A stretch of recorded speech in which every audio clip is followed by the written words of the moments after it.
we're going on a hayride. Ryan just got back from the feed store. He got some hay so that I can get my stalls all nice and fresh. He got something else. Can you hear it? Yes, that's right. You send your husband to the feed store. He comes back with chicks. He doesn't even know what they are. Total impulse buy. He says that they're supposed to be a Moran's cross, which I do want more Morans, so it's a good thing, but gosh, I was not expecting to have chicks to set up today, but it's good because we already have our room all set up for chicks, so it's not a big deal. And we're excited, and the boys are so happy about it. We got chicks and we are going to put them inside here. Ooh, that looks like a good, cozy, warm place for them. You can stand up on that chair? Okay. Or, there you go. Can you reach now? Yes. And then I'll open it.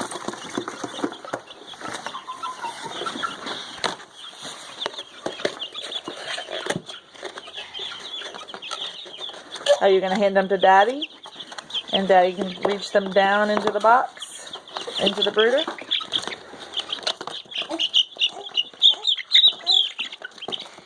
Do you remember how to pick them up? You mean hold your two wings? Mm-hmm. With your two hands? Yep. It's been a couple of weeks since you've held a little tiny I need chick, huh? help. Okay. There we go, Daddy. Oh, that is cute. Oh, Liam wants to say hi. Easy there, baby. Oh, you got the next one? Good job. Yay! Good job. The next one, there's a little teeny tiny that gets me. Oh, that one is teeny tiny. Let go. I want it. Daddy's trying to show. I want it. Oh, Rowan. Be nice.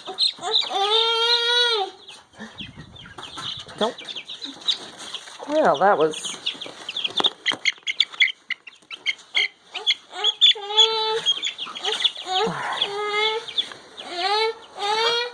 And here we are, 4 new baby chicks. Looks like that one small one is a different age than the other 3, but he said they all came from the same level in the brooder. So I guess maybe they just mixed one baby in with the other guys. They look like they're maybe a week old, maybe 2 weeks even. So we'll see.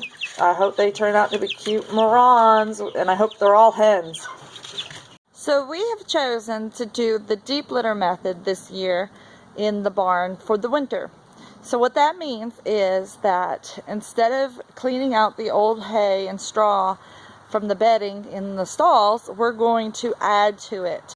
Before I add that extra hay on top, I'm going to sprinkle some barn lime, some sweet PDZ, and some diatomaceous earth.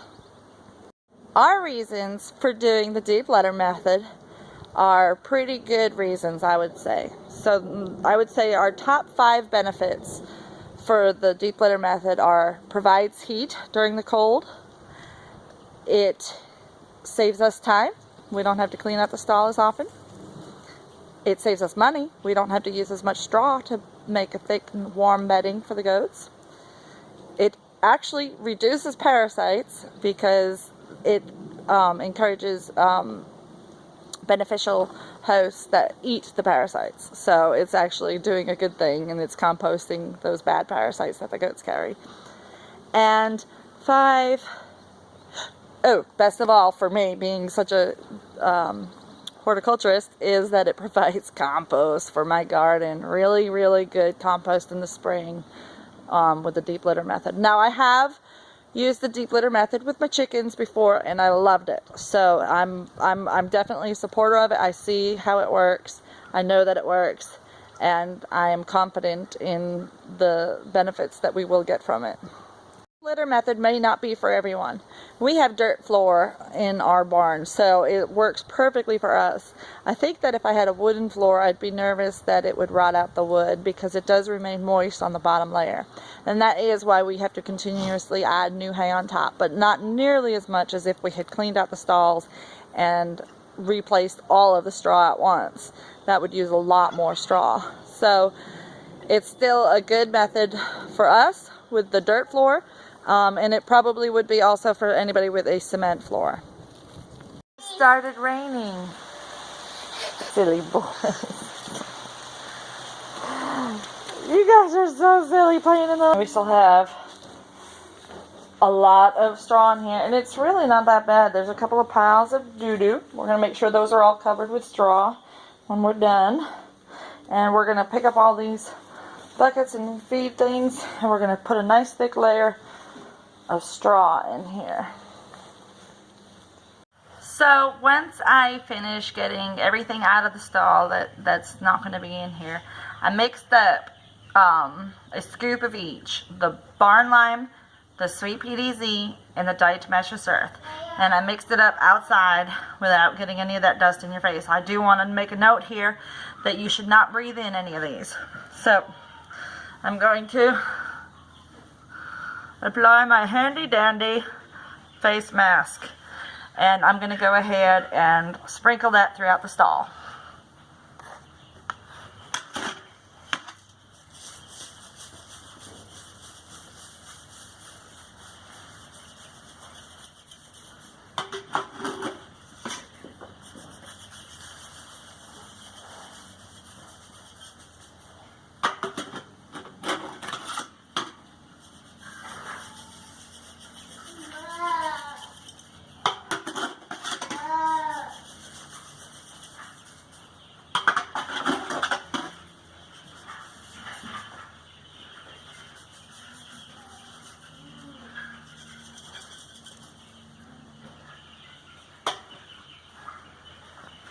Okay, so I like to do this when the goats are going to be out for most of the day.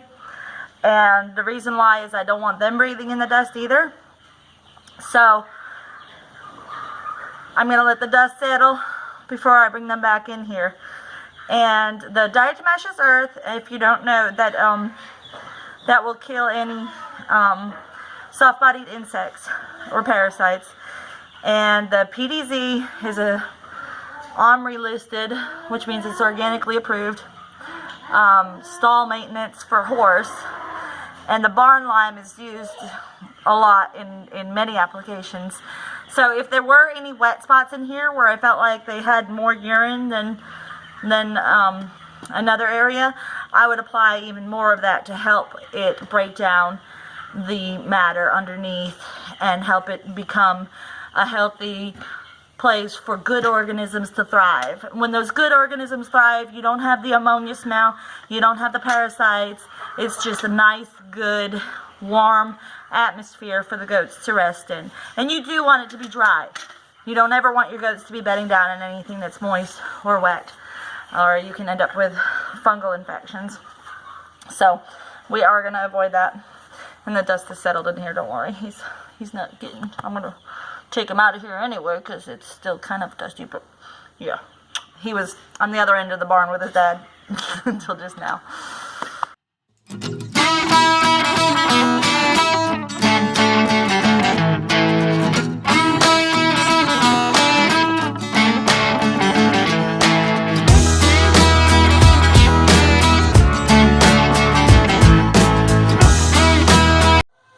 As you can see, this is a nice thick layer. Usually I can use a half a bale and make this thick of a layer, but these bales weren't the best quality. They were kind of loose.